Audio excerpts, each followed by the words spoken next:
onde houver discórdia, que eu leve a união. Onde houver dúvidas, que eu leve a fé. Onde houver erros, que eu leve a verdade. Onde houver desespero, que eu leve a esperança. Onde houver tristeza, que eu leve a alegria. Onde houver trevas, que eu leve a luz. Mestre, faça que eu procure mais consolar e ser consolado, compreender e ser compreendido.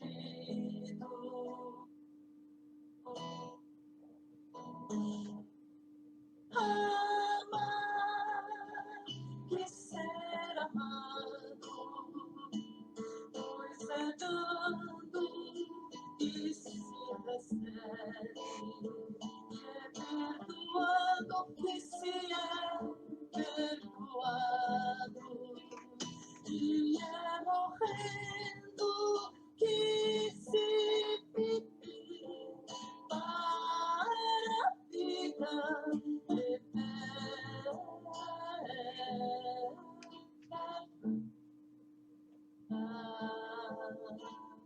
E é morrendo que se vive para a vida eterna.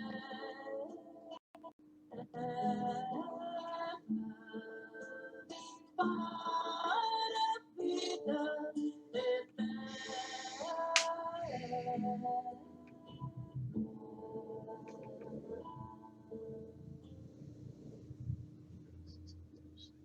Boa noite a todos. Vamos neste momento fechando nossos olhos, respirando profundamente, entrando em sintonia com o nosso Pai Criador e o nosso Divino Mestre Jesus. Sintonizando também com o nosso amigo espiritual, para que possamos absorver todo o conhecimento que Deus nos preparou para hoje. Agradecidos que estamos por essa oportunidade, por iniciar a nossa reunião da noite. E assim seja. Graças a Deus, graças a Jesus.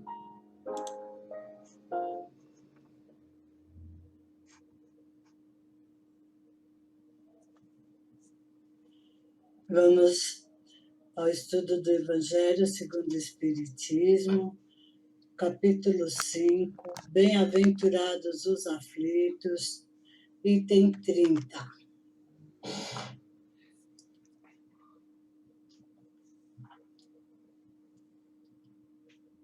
É uma pergunta.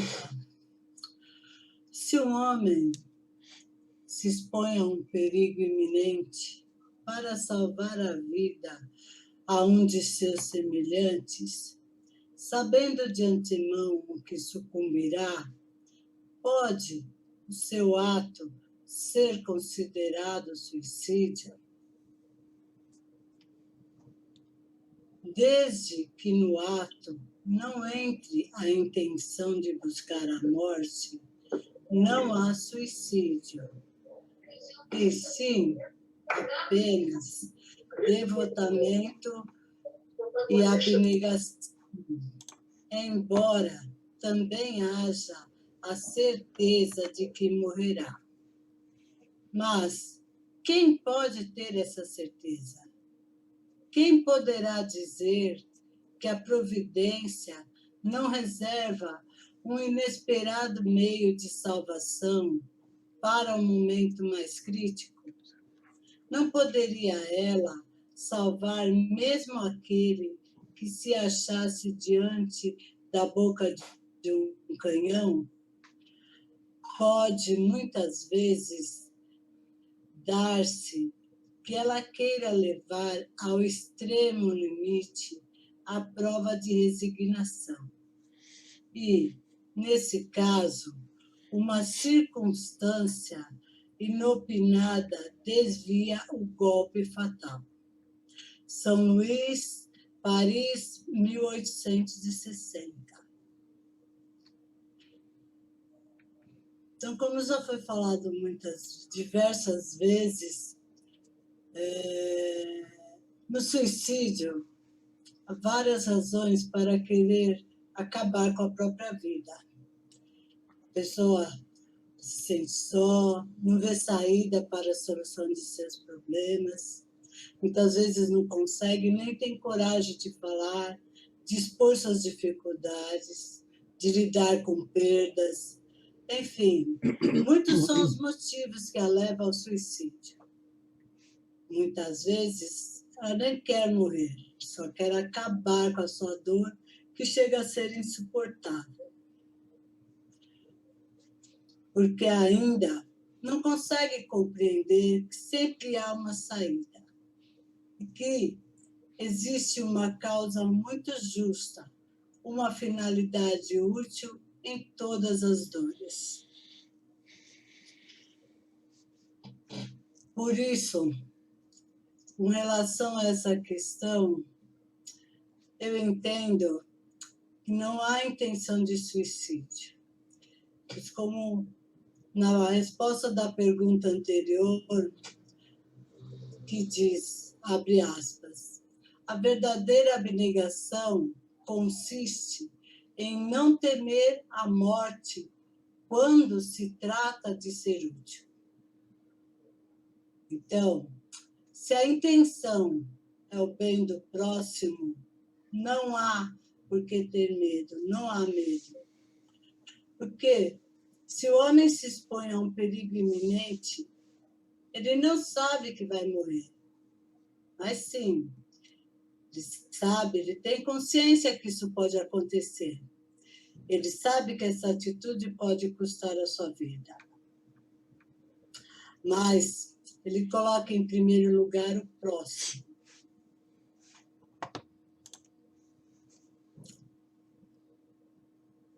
Inclusive,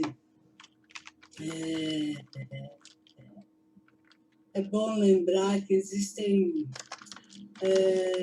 várias situações e profissões que expõem a pessoa ao perigo o tempo todo, né? E desde que haja a intenção de procurar a morte, desde que não exista a intenção de procurar a morte, não se trata de suicídio, mas sim de devotamento e abnegação, virtude que leva ao de si próprio. Já lembra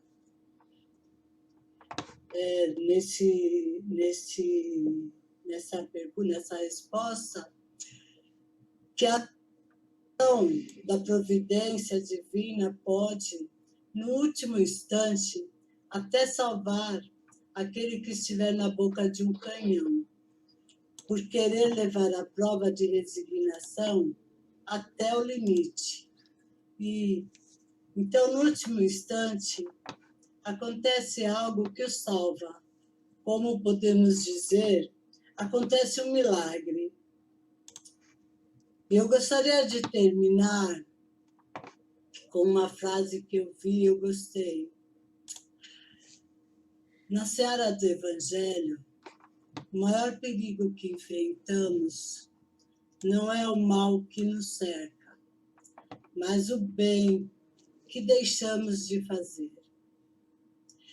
E lembrando também a máxima de Jesus, ama o teu próximo como a ti mesmo.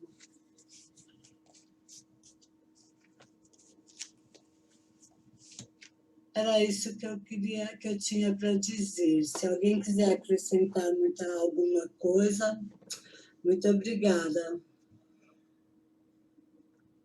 Obrigado, Vera. Obrigado, muito obrigada. Eu não sei se vocês se lembram. Estou lembrado daqueles mineiros que ficaram, não me lembro agora quantos dias que foram, lá dentro de um túnel que desabou, vocês lembram disso? Se eu não me engano, foram 13. Pois é. Não tenho bem certeza. Então, teve ali um envolvimento mundial, não foi? Para que as pessoas que estivessem lá canalizaram para lá ar, iluminaram o local, escavaram, fizeram formaram assim tipo um túnel que cabia, né, só uma pessoa, e fizeram de tudo para tirar eles de lá. Então, o que a gente pode pensar do Evangelho? Se não me engano, é 1867, né?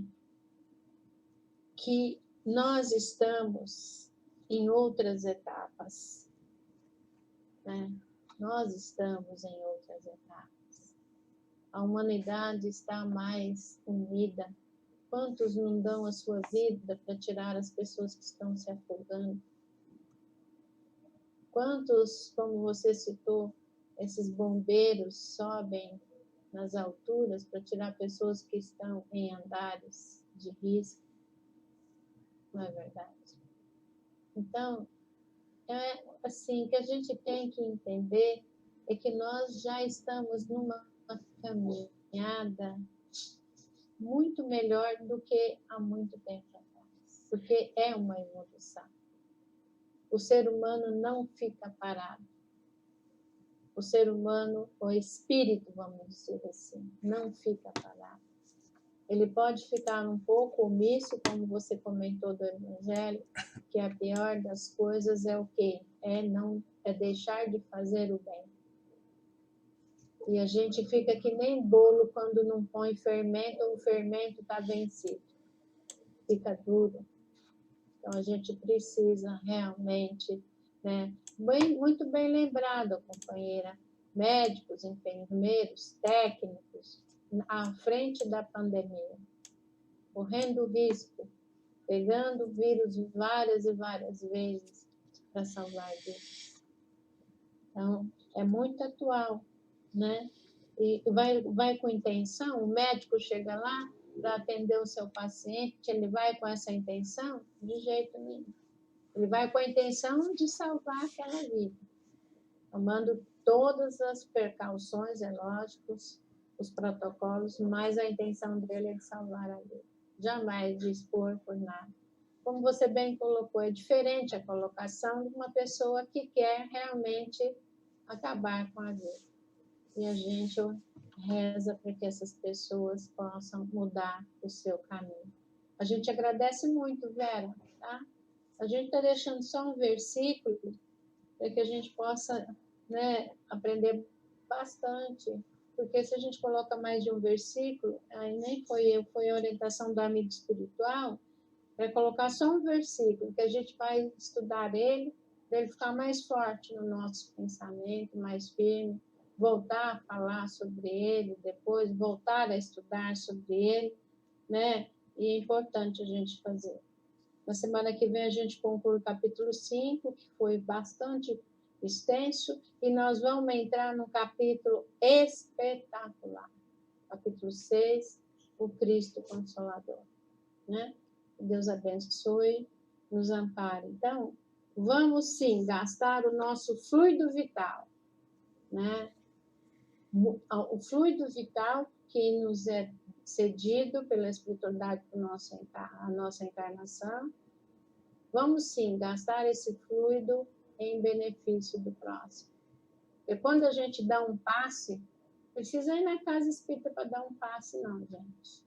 Você senta no cantinho da tua casa, tá lá.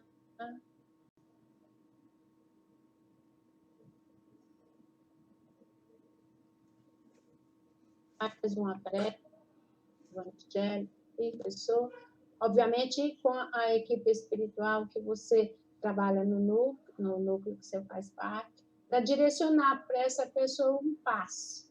Aí você vai estar doando para ela o seu néctar, o seu fluido vital. Você vai direcionar para ela aquilo que ela precisa. E a espiritualidade, o que faz essa espiritualidade maravilhosa? Ela pega esse fluido vital que vai acessar nessa pessoa que você direcionou o seu pensamento. Onde quer que ela esteja.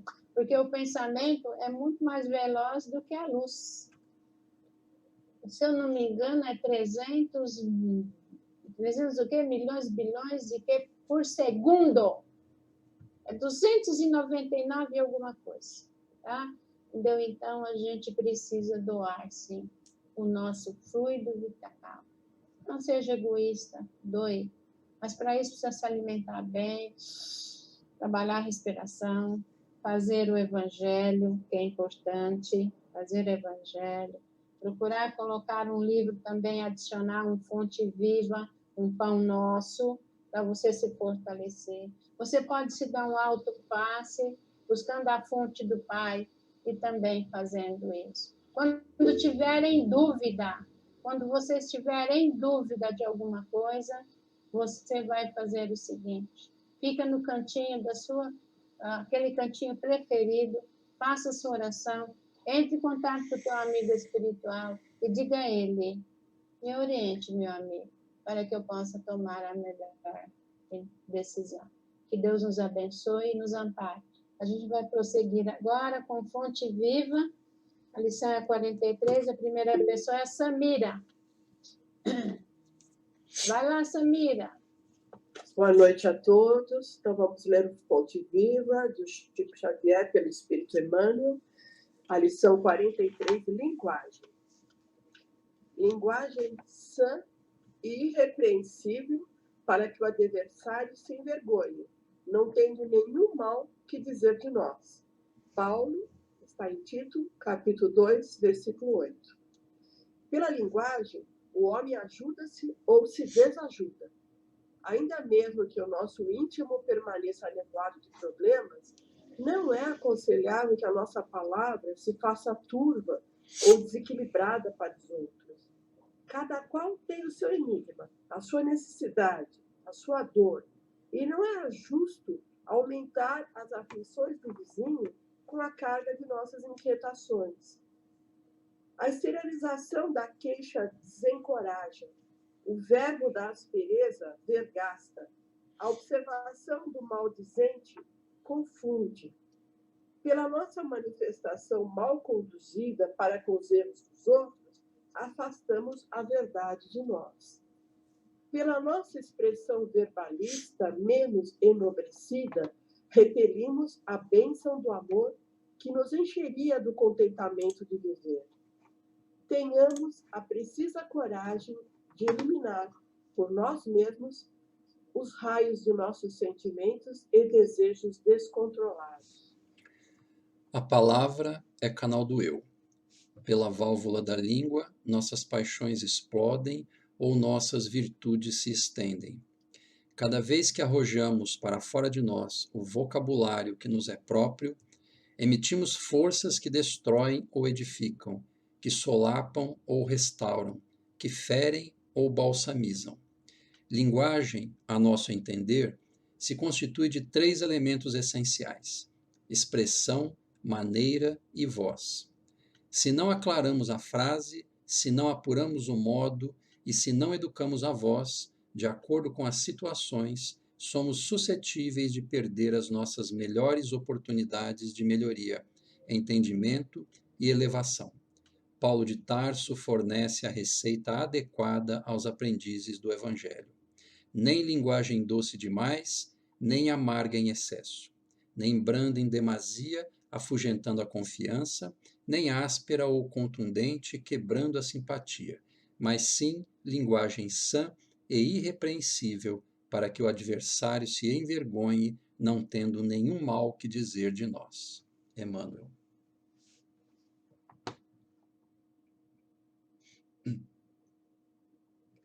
Então, o que eu entendi, o texto trata da linguagem, né? E como nós sabemos, a linguagem é a capacidade que nós temos de expressar os nossos pensamentos, as nossas ideias, as nossas emoções, nossos sentimentos.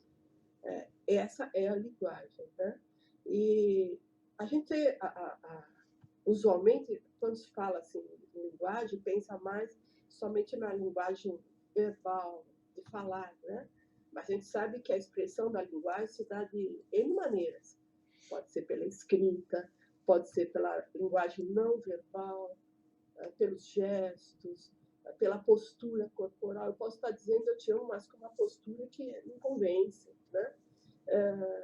E por aí vai. Tem a linguagem dos sinais, daqueles que não ouvem e fazem aquela linguagem mímica. Tem a linguagem linda dos bebês, né? Que dão um sorrisinho gostoso para a gente quando está tudo bem e choram quando alguma necessidade não está satisfeita. Ou seja, que só que colocar inicialmente a importância de todas as linguagens de comunicação que a gente tem, né? Não é só o falar, não é só a palavra, mas é tudo, é um contexto que a gente comunica e vai repercutir positiva ou negativamente, depende da mensagem que a gente está transmitindo. E nesse texto, muito feliz, maravilhoso, nesse capítulo do Emmanuel, ele nos ensina como é que nós temos que conduzir a nossa comunicação com os nossos irmãos, né? Então, nessa tarefa, nessa caminhada que nós temos aqui na Terra, a gente tem que tomar muito cuidado com o uso correto da linguagem. Sabemos, né, que por meio da palavra, como o texto nos mostra, a gente pode ajudar muito uma pessoa, como pode prejudicar muito. A gente pode construir, como a gente pode destruir. Então, a importância da palavra é muito, muito grande. Aí eu gostaria, sabe, de falar um pouquinho como fica a nossa linguagem, como fica a nossa comunicação hoje, diante do cenário que a gente está vivendo. Tenho certeza que todos nós, sem exceção, temos hoje uma vida muito diferente daquela que nós tínhamos há 1 ano e meio, 2 anos atrás. A pandemia nos trouxe uma série de modificações compulsórias que a gente teve que conviver, né? Algumas pessoas conviver melhor, outras nem tanto, mas a gente tem que suportar que ela está aí, veio e está firme. Então, são as doenças que aparecem, as pessoas que ficam com sequelas, depois fazem fisioterapia, os desencarnes coletivos, as pessoas queridas que a gente fica sabendo que a gente perde entre aspas, né? Que vão para um outro plano. Tem a questão do problema econômico. Já sabíamos que o Brasil não estava bem economicamente, como era sempre, há 2 anos atrás, o índice de desemprego já era alto. Mas com a pandemia, as estatísticas comprovam que elevou muito, né? Então, principalmente aquele que trabalha em vendas, aquele que trabalha em restaurantes, em lojas, contato com o público, com pessoas, ficaram meses e meses sem trabalhar e, por vezes, perdendo emprego, mesmo desemprego, traz mais essa questão. Temos a grande novidade do home office, que, com certeza, 2 anos atrás, não era uma realidade na grande maioria dos lares, né? Então, antes, o marido saía para trabalhar, a esposa também saía para trabalhar ou ficava em casa cuidando das tarefas caseiras, os filhos, as crianças iam para a escola e todos se encontravam à noite. Hoje, o casal fica 24 horas convivente naquele lar, a criança gritando, o pai tendo que trabalhar no computador. Então, são situações que suscitam problemas, né? Situações que a gente tem que ter muita calma, muita paz de espírito para poder lidar, né? Tem a questão também do distanciamento social, né? Antes você sentia saudade da sua mãe, você ia na casa dela, dava um abraço, dava um beijo, dava os 2 ouvidos. Hoje você pensa 2 vezes, você não vai levar a doença para lá, o distanciamento dos amigos, das pessoas queridas, isso também traz mais uma situação.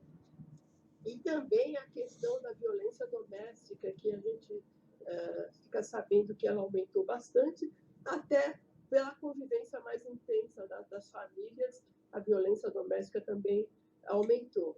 E aí, como é que fica a nossa comunicação nesse contexto atual, né?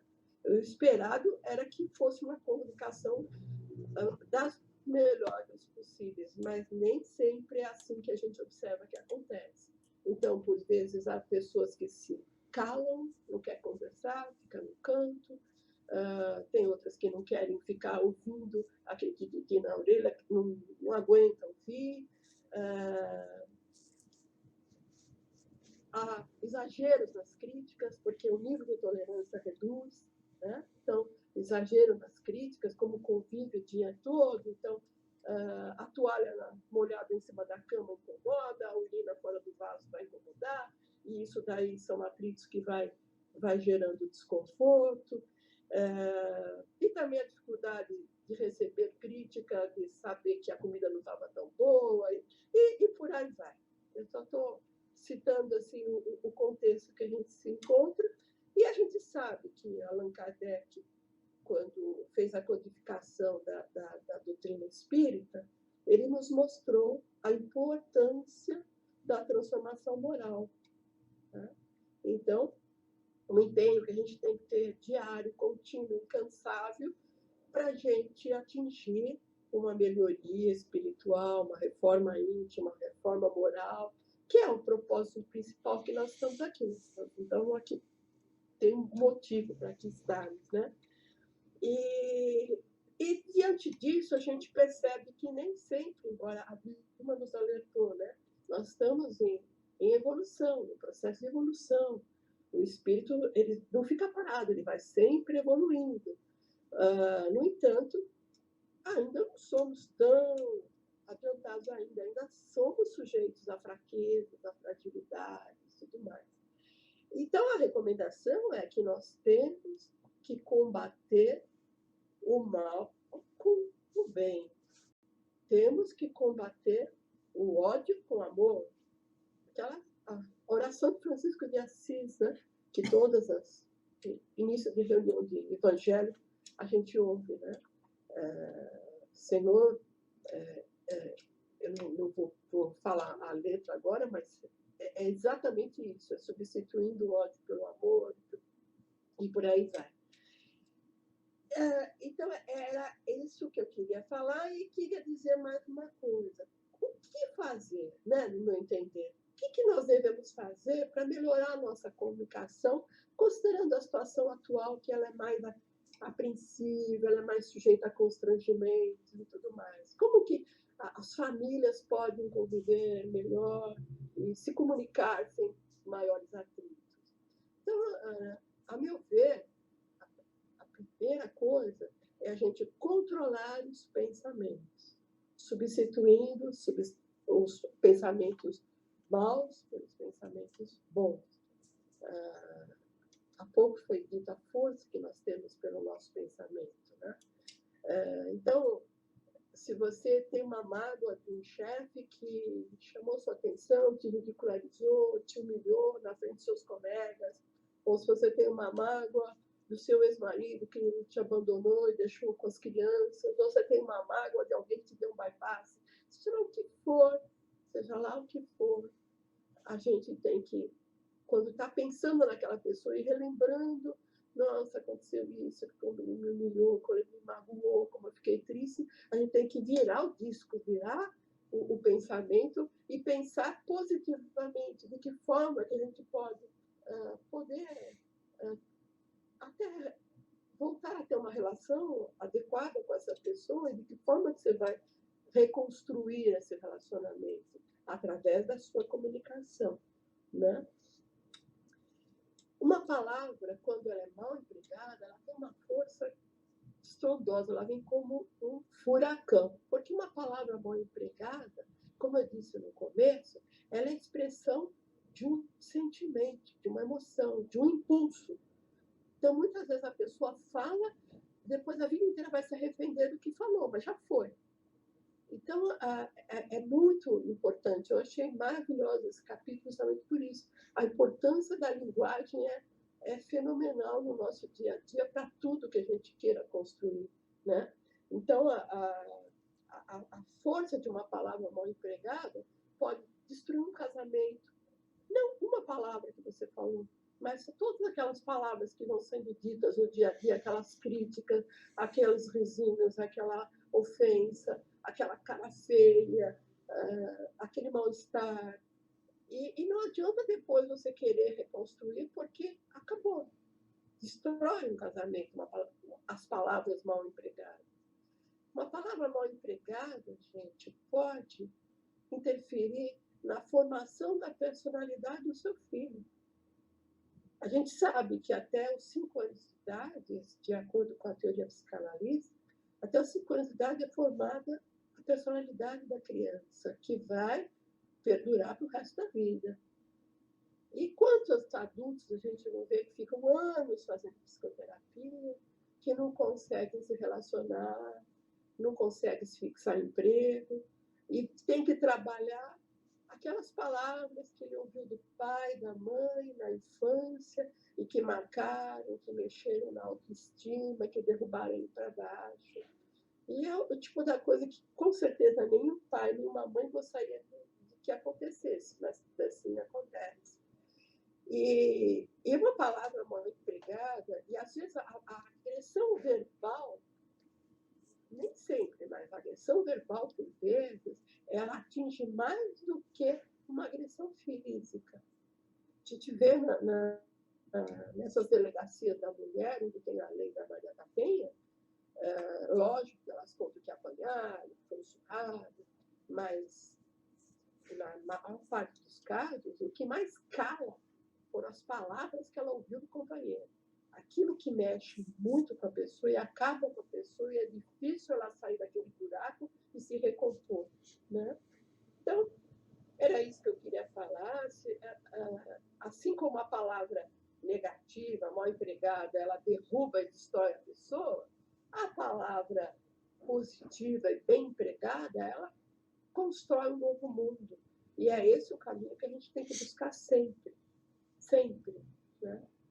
Sempre buscando assim, lá no fundo do nosso coração, tudo que nós temos de bom, tudo que a gente tem de melhor, e é o que nós vamos ter que expressar para o outro, para o nosso parceiro, para o nosso colega, para o nosso amigo, para a pessoa com quem a gente se relaciona, né?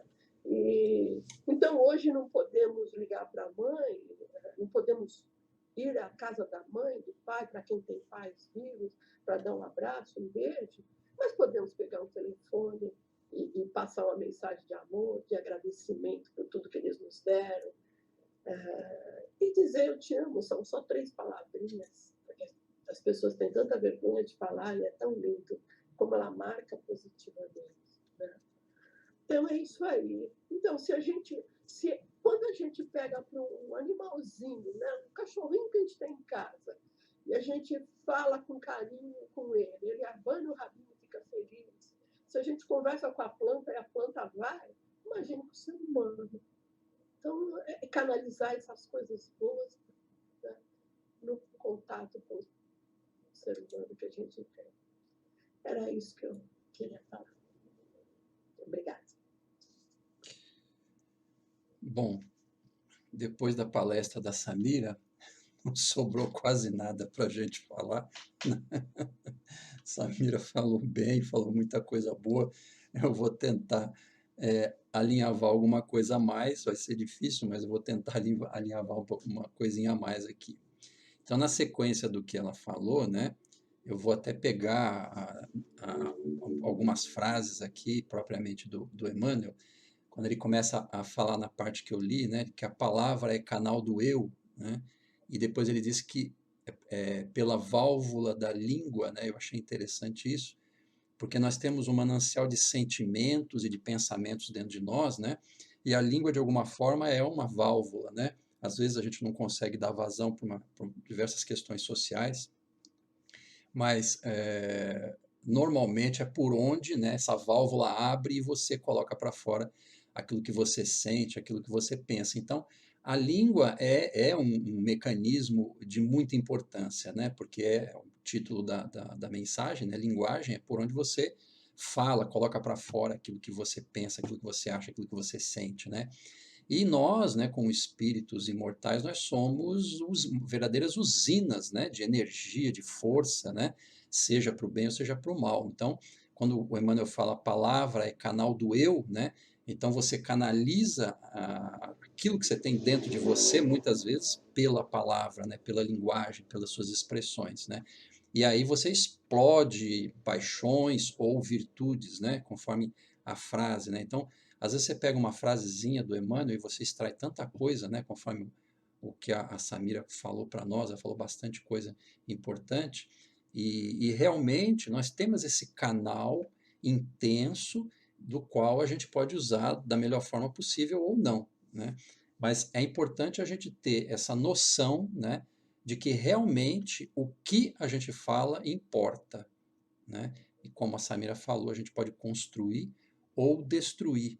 E eu acho que isso convida muito a nós a pensar no autocontrole, né? Que esse é um problema, talvez, que nós, como humanidade, a maior parte de nós tem muita dificuldade de controlar, de usar, né? De canalizar.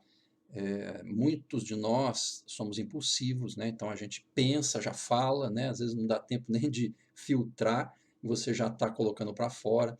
Então, inclusive, com a citação da Samira, lembrando do momento que nós estamos passando, eu acho que nós temos grande convite para nos revisitar, né? Visitar a nós mesmos, os nossos impulsos, a forma como a gente se expressa, para que a gente possa melhorar talvez os nossos filtros, né? E a gente possa então deixar passar somente aquilo que às vezes, né? A gente é imperfeito, então às vezes você tem lá um turbilhão dentro de você, às vezes você tem dificuldade de digerir determinadas situações, né? A gente compreende. Mas o que eu coloco para fora, né? Então, às vezes você tem que engolir a seco determinadas situações, filtrar e deixar passar somente aquilo que realmente constrói, né? Aquilo que realmente edifica. Então, eu acho que esse momento que a gente está passando é um grande convite, talvez até uma grande peneira também, para que a gente possa se olhar internamente e começar começar a se avaliar, né, observar como você lida com as coisas, porque quando você está internalizado dentro de casa e às vezes, né, você tem mais dificuldade de lidar com o convívio mais próximo, né, com as crianças, com o marido, às vezes tem famílias que têm sogra, nora, tios, tias, etc., dentro da casa, e aí você tem que lidar, vamos dizer assim, 24 horas por dia com todo aquele povo, né? E às vezes a gente tem, por causa da diferença de personalidade, de pensamento de cada um, esse convívio mais intenso às vezes torna mais difícil, né? Então aí é um grande convite, esse período que nós estamos passando é um grande convite para que a gente melhore os nossos filtros, intensifique a possibilidade de você fazer a reforma íntima, né? Para que o nosso canal do eu, o nosso canal da palavra, da linguagem, realmente não comprometa, né? Porque você pode destruir situações, circunstâncias, mas no final das contas, o maior prejudicado sempre somos nós, né? Porque a gente é o gerador da palavra, né? No momento que você se expressa, você é o gerador da palavra. E o resultado do que você expressar vai ser sempre colhido por você mesmo, mais cedo ou mais tarde. Então, essa tomada de consciência cada vez mais nos é requerida, né? Para que a gente possa, como diz a Vilma, passar na pós-graduação que nós estamos realizando aqui nesse período de transição planetária, né? Então, esse tema que foi trazido essa noite da linguagem, eu acho que é de extrema importância e é um tema, como fala, desafiador para nós, né? Para todos nós, né? Deixa eu ver se tem mais alguma coisinha. Tem uma coisa que ele falou aqui também. A linguagem, a nosso entender, se constitui de 3 elementos essenciais: expressão, maneira e voz, né? Então, é engraçado, né, que se a gente parar para observar, né, e a gente vê, por exemplo, nos atores, atrizes, né, como eles trabalham essa questão, quando você se expressa, o tom de voz, a forma como você está falando, não só as palavras, né? Tudo isso são coisas que nós precisamos observar em nós, que às vezes a gente tem, por exemplo, um viés de irritabilidade, né? Eu sempre lembro disso, porque isso é muito comum, né? E às vezes no nosso jeito de falar, a gente fala já de forma irritada por natural, muitas vezes, né? Então, quando a gente, às vezes você até usa uma palavra que não é problemática, mas o jeito que você coloca aquela palavra, às vezes rasga o outro, né? Às vezes fulmina o outro, né? Ou provoca uma irritação, né? Então, a forma como a gente usa a voz, inclusive no tom, né? É sempre também importante a gente observar. Nós precisamos suavizar, né, a nossa forma de expressar a nossa voz, né?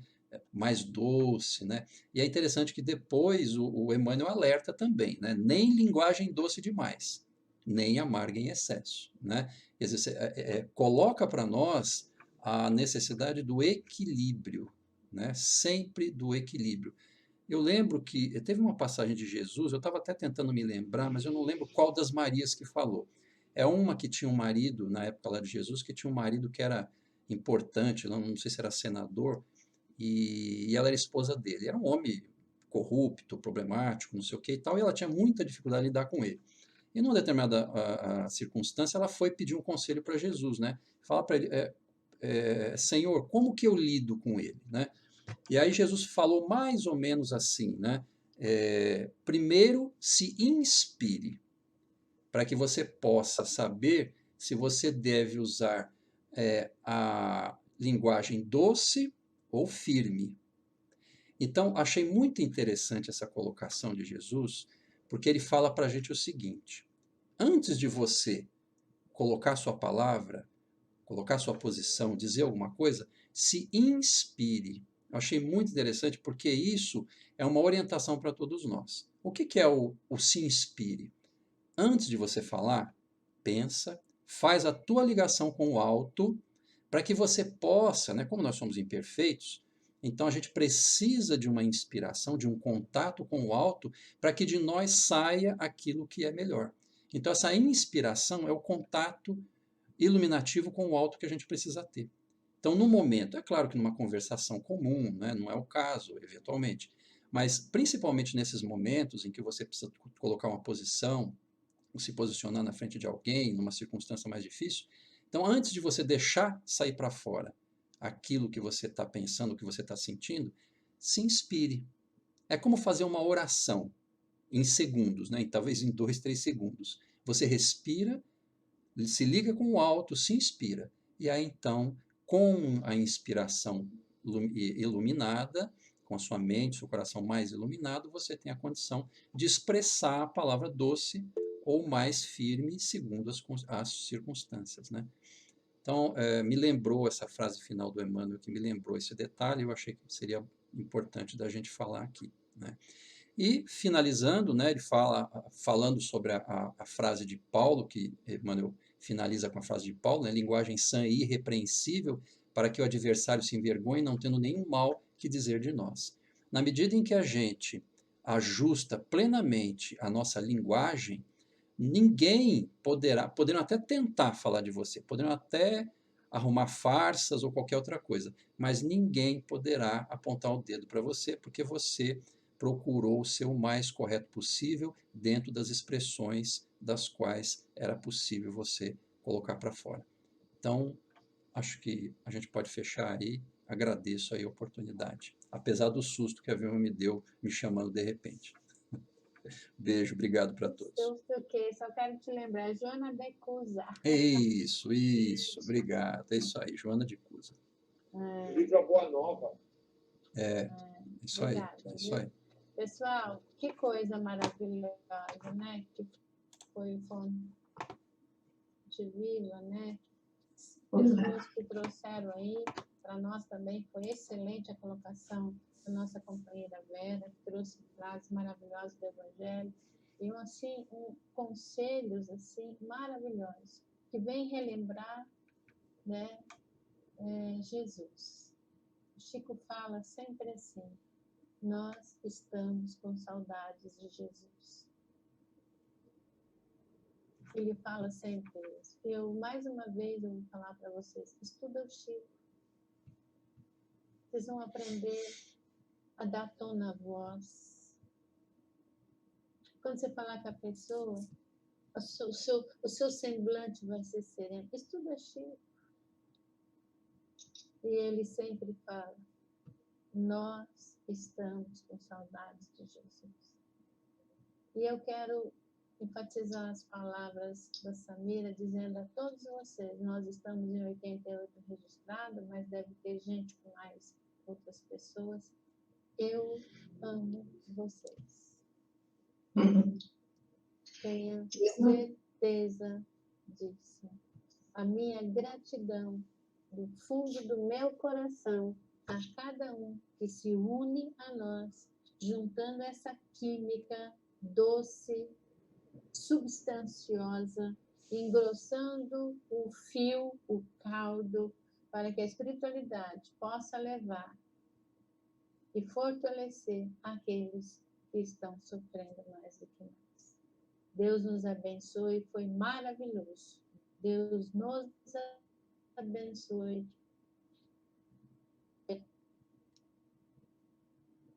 Mas antes eu quero, nas vibrações que hoje não está a Ju, e eu vou pedir para a Márcia, mas eu quero te dizer o seguinte, meus amigos. Vibramos, tem várias pessoas, e no coração de cada um tenho certeza, e coloca aí, nos braços de Jesus. Não deixe de colocar naquela pessoa que está no seu pensamento e no seu coração, nos braços de Jesus. E eu vou colocar, e vocês junto comigo, endossa aí embaixo. Roberto Zica, Sônia Noronha, Karina Paulino, Marley de Sá, Luiz Paulo de Carvalho Júnior, Rodrigo Távora, Marisa Reis Távora, Wilson Távora, Claudemir Gouveia, Rosa Mary de Melo e a Maria Tereza lá do Rio de Janeiro.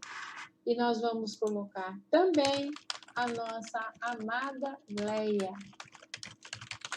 a nossa irmãzinha de 4 patas, filha querida do nosso irmão Paulo. Que Deus nos abençoe, que Deus nos ampare. A gente vai agora aguardar. A Isabel vai botar aquela música de fundo maravilhosa, né? Walter José Rocha Filho também, né? E aí já faz tudo, porque as vibrações nós vamos pedir para a Márcia, coloca a música de fundo, Márcia, você faz, logo em seguida o Almir já faz para nós aquela prece linda, e aí depois a Isabel coloca uma música encerrando o nosso Evangelho. Pode ser a música do Aprendiz do Evangelho, que é linda, maravilhosa, ou Pão Nosso, né? Pode ser também. Beijo. Vamos, nesse instante, elevando o nosso pensamento ao nosso Pai Criador e pedindo que a luz do mais alto entre em nossa casa, vibrando, Senhor, muito amor, vibrando muita paz para nós mesmos, nossos familiares e amigos, fazendo com que o nosso cantinho, a nossa casa querida, esteja coberta de energia e de muita luz.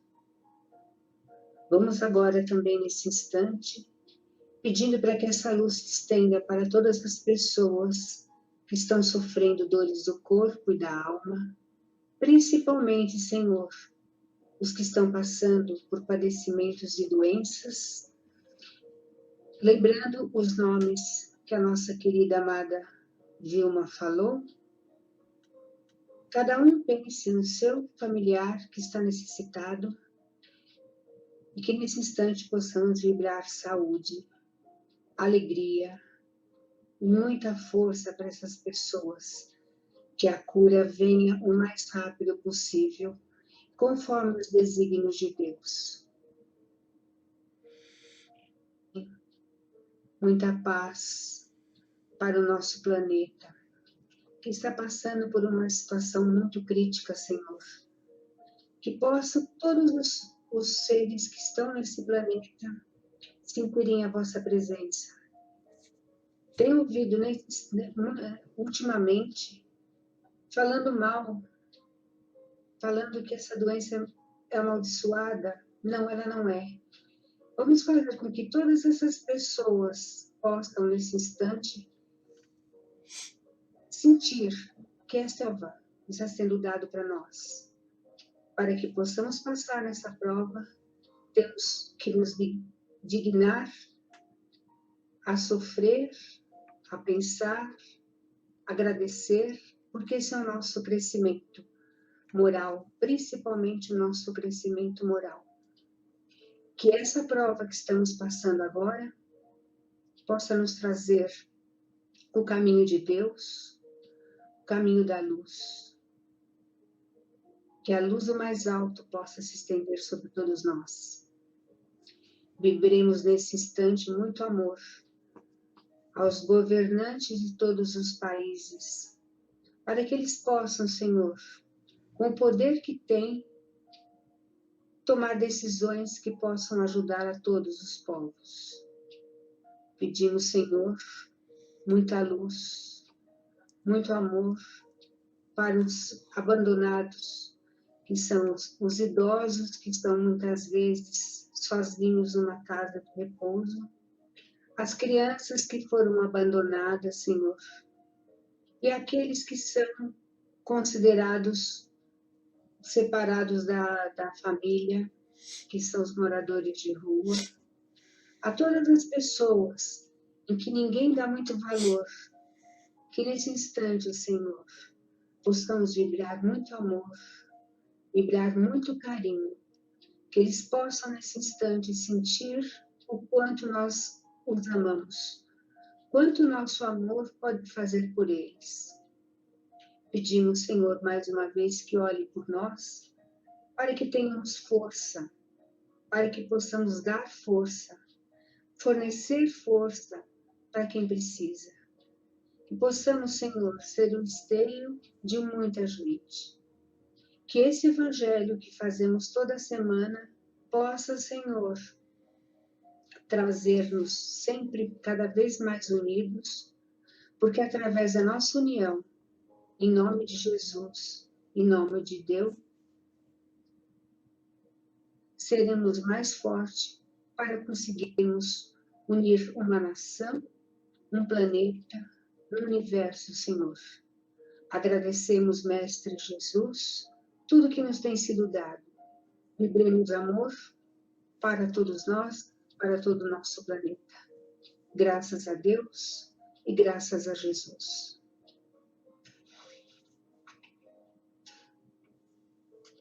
Pai, obrigado por nos unir através de uma pequena terra e poder levar a todos o consolo de teu amor, de tua luz. Obrigado, Ryan. Obrigado, Dr. Bezerra. Obrigado a todos os espíritos de luz por estarem unidos neste momento. Pai, permita que os espíritos sábios e benevolentes, mensageiros do Senhor, nos dê força necessária para continuarmos nesta tarefa do bem para o bem, para amparar os mais necessitados e aflitos. Espíritos amados, anjos guardiões, e agradecemos por velar por nós. Dai-nos a força e a coragem e a resignação e nos inspire sempre na senda do bem. Que assim seja, graças a Deus e graças a Jesus.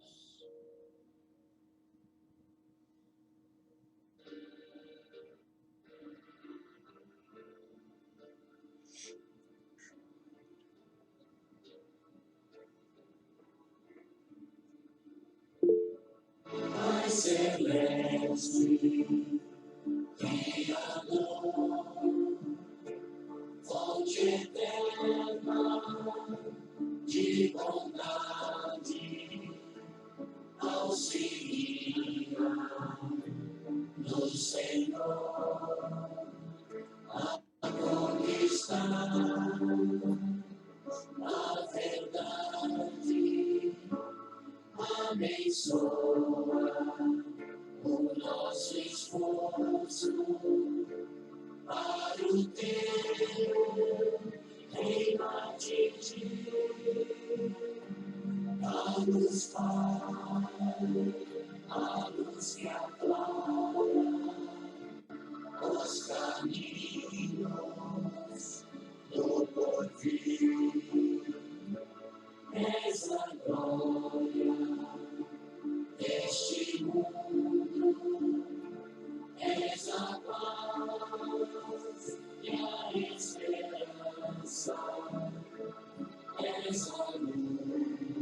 Graças a Deus, graças a Jesus. Que noite espetacular que nós tivemos, unidos por elos de corações que se unem para falar do nosso Mestre. Que a gente possa ter uma noite de sono excelente. Não esqueça de fazer a sua oração antes de dormir e pedir para o amigo espiritual vir buscar você e todos nós, para que a gente possa se encontrar aí pelas noites da vida e trabalhar em nome de Deus, em nome de Jesus. Não esqueça que amanhã nós temos o P3F, por favor, junte-se a nós, porque a química fica muito melhor, muito mais saborosa, mais nutritiva, não é, Carlos? Não é? E aí, isso. E aí a gente também vai se juntar na sexta-feira, temos o Evangelho. Aí nesse Evangelho que a gente fez uma separação, as pessoas podem dar os seus depoimentos, podem abrir, comentar, mas esse de quarta a gente a gente fez um Evangelho mesmo, mais curto para colocar no YouTube. Vocês perdoem-nos. Entra na sexta se quiser conversar, se quiser dar o seu depoimento, se quiser falar. A gente vai ficar muito feliz. Nessa sexta-feira, quem vai dirigir vai ser o seu Carlos Rangel. E eu vou estar em outros cantos trabalhando. Tá bom? Do meu coração, que está cheio de amor e carinho, para o seu coração, que eu tenho certeza também que está cheio de amor e de carinho. Um banho de luz para vocês. Em cima do seu leito, aquela cúpula de luz das cores do arco-íris, fortalecendo e amparando em nome de Deus, em nome de Jesus. Amém.